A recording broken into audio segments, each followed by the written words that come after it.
Om Swastiastu, saya Madi Soekarda, SD Saraswati, Denpasar.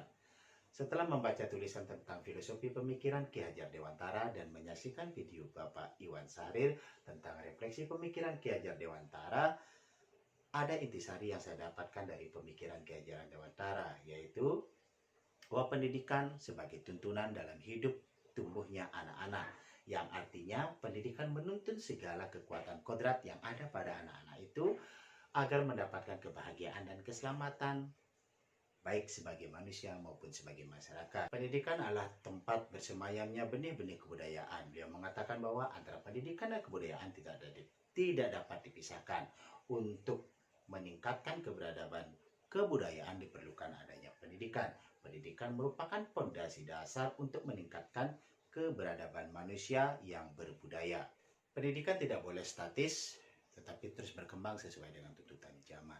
Dalam susunan tata surya, salah satu dari planet tersebut tidak bergerak atau statis, maka akan terjadi benturan yang mengakibatkan kekacauan.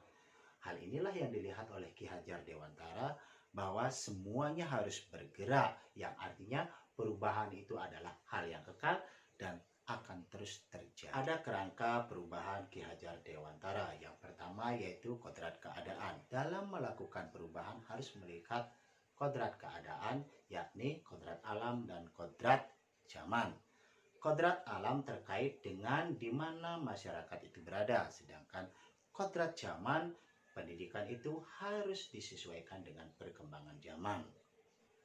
Kerangka berikutnya adalah prinsip mengadakan perubahan dengan pemikiran yang kritis, memajukan pendidikan dengan memanusiakan manusia. Pendidikan itu harus menghargai keunikan, maka dari itu pendidikan itu harus memerdekakan. Menurut Ki Hajar Dewantara, pendidikan itu ibaratkan petani. Petani menumbuhkan benih padi tidak sama dengan menumbuhkan benih jagung. Biarkanlah mereka tumbuh sesuai dengan kodratnya. Jagung tumbuh sesuai dengan kodratnya, padi tumbuh sesuai dengan kodratnya. Nah, inilah keragaman yang dihadapi oleh pendidik dalam kehidupan sehari-hari. Kerangka berikutnya yaitu budi pekerti. Dalam filosofi Ki Hajar Dewantara, pendidikan budi pekerti dapat mempertajam olah cipta, yaitu mempertajam pikiran, olah rasa, yaitu menghaluskan rasa, olah karsa, yaitu menguatkan kemauan, dan olahraga menyehatkan jasmani. Inilah harus seimbang. Di dalam dunia pendidikan pun demikian, antara pendidikan dan kebudayaan harus seimbang. Cerita proses pembelajaran yang mencerminkan pemikiran Ki Hajar Dewantara adalah di awal, guru memberikan gambaran tentang bagaimana cara merangkai listrik yang baik dan benar, yang sehingga menyebabkan lampu bisa menyala. Kemudian di tengah, pada saat mempraktekkan, guru membimbing dan mengembangkan ide-ide dari anak-anak tentang merangkai listrik yang baik dan benar sehingga tidak terjadi konsleting.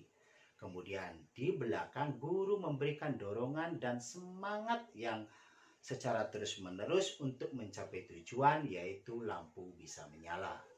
Untuk mewujudkan pemikiran Ki Hajar Dewantara dalam proses pembelajaran adalah memberikan kebebasan kepada anak-anak dengan terus produktif, kreatif, dan inovatif dengan menerapkan pendidikan merdeka belajar. Yang telah saya coba lakukan dalam proses pendidikan di sekolah saya adalah trilogi pendidikan daripada Ki Hajar Dewantara, yaitu Ingarso Sungturudo. Di depan kita memberikan contoh yang baik dan benar, kemudian Ing Madio Mangunkarso di tengah memberikan bimbingan dan mengembangkan ide-ide dari anak-anak, dan berikutnya yaitu Tut Wuri Handayani di belakang memberikan dorongan dan semangat untuk mencapai tujuan yang diinginkan. Demikianlah tadi paparan saya tentang intisari dari pemikiran Ki Hajar Dewantara. Terima kasih. Om Santi Santi Santi Om. Merdeka belajar.